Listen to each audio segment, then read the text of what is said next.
Telltale Heart by Edgar Allan Poe.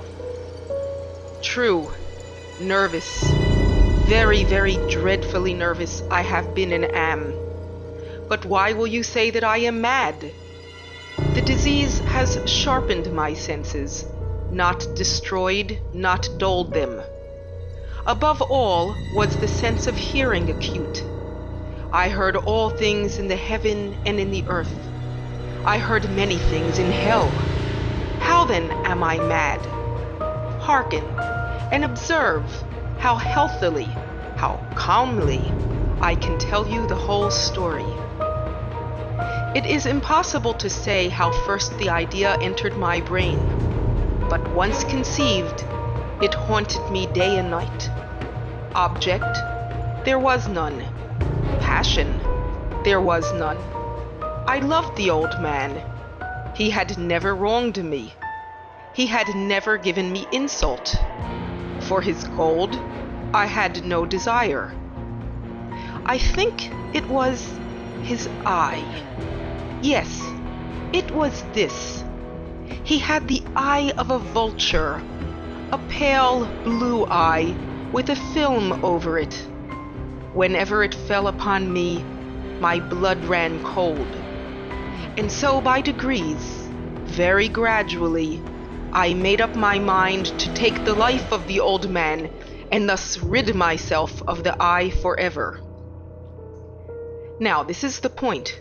You fancy me mad. Madmen know nothing.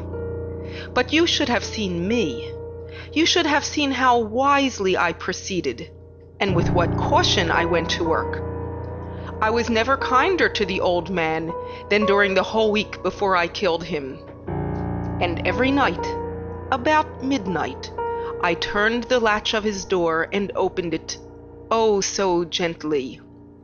And then, when I had made an open sufficient for my head, I put in a dark lantern, all closed, that no light shone out, and then I thrust in my head. Oh, you would have laughed to see how cunningly I thrust it in. I moved it slowly, very, very slowly, so that I might not disturb the old man's sleep.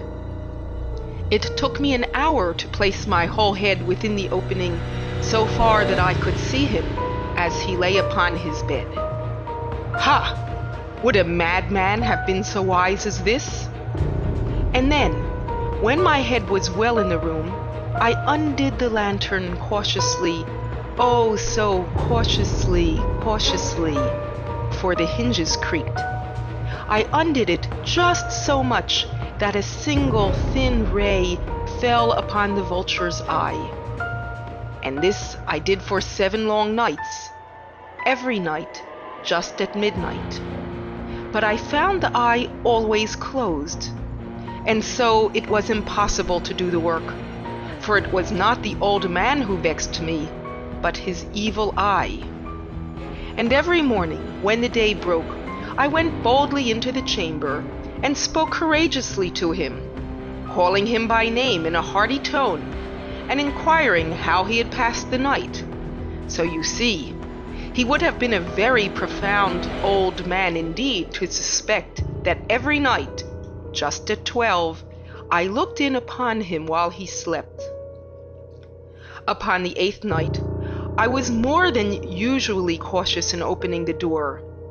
A watch's minute hand moves more quickly than did mine. Never before that night did I feel the extent of my own powers, of my sagacity. I could scarcely contain my feelings of triumph. To think that there I was, opening the door, little by little, and he not even to dream of my secret deeds or thoughts. I fairly chuckled at the idea, and perhaps he heard me, for he moved on the bed suddenly as if startled. Now you may think that I drew back, but no. His room was as black as pitch with the thick darkness, for the shutters were close fastened through fear of robbers, and so I knew that he could not see the opening of the door. and I kept pushing it on, steadily, steadily. I had my head in, and was about to open the lantern, when my thumb slipped upon the tin fastening, and the old man sprang up in bed, crying out, "Who's there?" I kept quite still and said nothing. For a whole hour, I did not move a muscle, and in the meantime, I did not hear him lie down. He was still sitting up in the bed, listening, just as I have done night after night, hearkening to the death watches in the wall. Presently, I heard a slight groan, and I knew it was the groan of mortal terror. It was not a groan of pain or of grief. Oh no, it was the low stifled sound that arises from the bottom of the soul when overcharged with awe. I knew the sound well. Many a night, just at midnight, when all the world slept, it has welled up from my own bosom, deepening with its dreadful echo the terrors that distracted me. I say I knew it well. I knew what the old man felt and pitied him, although I chuckled at heart. I knew that he had been lying awake ever since the first slight noise when he had turned in the bed. His fears had been ever since growing upon him. He had been trying to fancy them causeless, but could not. He had been saying to himself, "It is nothing but the wind in the chimney. It is only a mouse crossing the floor," or "It is merely a cricket which has made a single chirp." Yes, he had been trying to comfort himself with these suppositions, but he found them all in vain. All in vain. Because death, in approaching him, had stalked with his black shadow before him and enveloped the victim. And it was the mournful influence of the unperceived shadow that caused him to feel, although he neither saw nor heard, to feel the presence of my head within the room. When I had waited a long time, very patiently, without hearing him lie down, I resolved to open a very, very little crevice in the lantern. So I opened it. You cannot imagine how stealthily, until at length a single dim ray, like the thread of the spider, shot out from the crevice and fell full upon the vulture eye.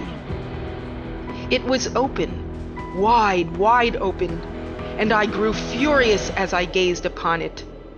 I saw it with perfect distinctness, all a dull blue, with a hideous veil over it that chilled the very marrow in my bones. But I could see nothing else of the old man's face or person, for I had directed the ray, as if by instinct, precisely upon the damned spot. And have I not told you that what you mistake for madness is but over-acuteness of the sense? Now, I say, there came to my ears a low, dull, quick sound, such as a watch makes when enveloped in cotton. I knew that sound well, too. It was the beating of the old man's heart. It increased my fury, as the beating of a drum stimulates the soldier into courage. But even yet, I refrained and kept still. I scarcely breathed. I held the lantern motionless. I tried how steadily I could maintain the ray upon the eye. Meantime, the hellish tattoo of the heart increased. It grew quicker and quicker, louder and louder every instant. The old man's terror must have been extreme. It grew louder, I say louder every moment. Do you mark me well? I have told you that I am nervous. So I am. And now at the dead hour of the night, amid the dreadful silence of that old house, so strange a noise as this excited me to uncontrollable terror. Yet for some minutes longer I refrained and stood still. But the beating grew louder. I thought the heart must burst. And now a new anxiety seized me. The sound would be heard by a neighbor. The old man's hour had come. With a loud yell, I threw open the lantern and leaped into the room.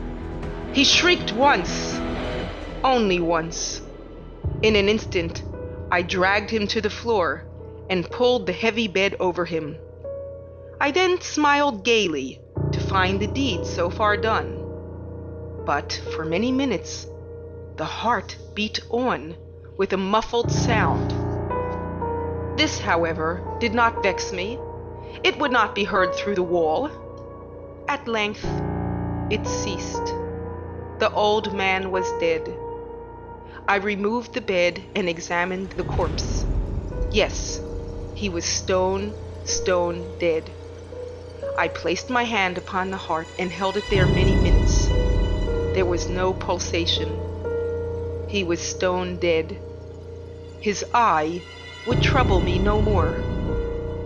If you still think me mad, you will think me so no longer when I describe the wise precautions I took for the concealment of the body.